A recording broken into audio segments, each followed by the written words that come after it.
Assalamualaikum warahmatullahi wabarakatuh. Halo semuanya, saya Ahmad Zaki Muafa dan saya Muhammad Leksi. Di podcast kali ini kita berdua akan membahas tentang konflik keluarga. Oke, jadi teman-teman pernah merasa frustasi gak saat menghadapi konflik di rumah dan bingung bagaimana cara menyelesaikannya? fakta menariknya, konflik adalah hal yang wajar dalam keluarga dan jika dikelola dengan baik, konflik justru bisa mempererat hubungan. Nah, tujuannya yaitu memberikan pemahaman tentang konflik keluarga, lalu berbagi tips untuk mengelola konflik secara. Apa itu konflik keluarga? Definisi singkatnya konflik keluarga yaitu seperti perbedaan pendapat atau kepentingan di antara anggota keluarga. Lalu jenis konflik keluarga yaitu terbagi menjadi 3. Yang pertama yaitu konflik antar pasangan, ya misalnya keuangan, pengasuhan anak. Lalu yang kedua, konflik antara generasi, misalnya perbedaan nilai antara orang tua atau anak. Oke, konflik yang ketiga yaitu konflik saudara. Konflik saudara ini misalnya persaingan atau perebutan perhatian, ya, seperti yang anak bungsu gak jadi. Lalu kita lanjut ke penyebab umum konfliknya. Oke. Penyebab umum konflik yaitu terbagi menjadi 3, yaitu yang pertama kurangnya komunikasi, yang kedua ekspektasi yang tidak terpenuhi, yang ketiga stres dari faktor eksternal, misalnya pekerjaan atau keuangan. Lalu cerita atau studi kasus. Nah, cerita nyata atau skenario hipotetis. Oke, bayangkan ini, seorang ibu kewalahan mengurus rumah tangga.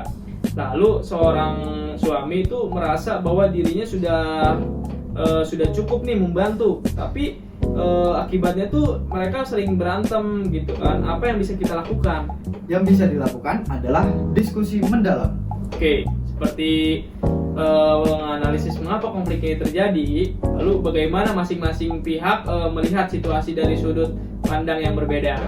Solusi cara mengelola konflik keluarga. Bagian ini dibagi ke dalam beberapa subtema. Oke, yang pertama yaitu komunikasi efektif. Komunikasi efektif yaitu mendengarkan aktif, menghindari penyalahan, lalu parafrase untuk memahami perasaan orang lain. Yang kedua, membangun empati. Yang pertama, latihan memahami sudut pandang anggota atau keluarga lain. Yang kedua, contoh bahasa empati. Aku mengerti kenapa kamu merasa seperti itu. Oke, yang ketiga yaitu mengelola emosi. Jadi kita tuh cara menenangkan diri sebelum berbicara. Jadi kita tuh lebih hati-hati saat berbicara untuk menyakiti perasaan orang lain.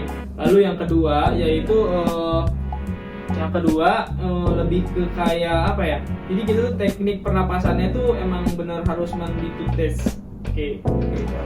Yang keempat, mencari solusi bersama.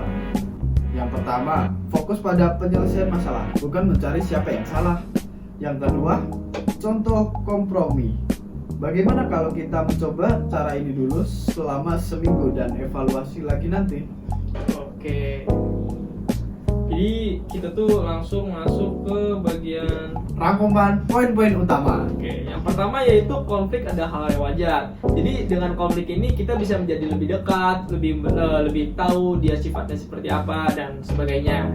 Dan juga komunikasi, empati, dan pengelolaan emosi adalah kuncinya. Nah, itu kuncinya teman-teman.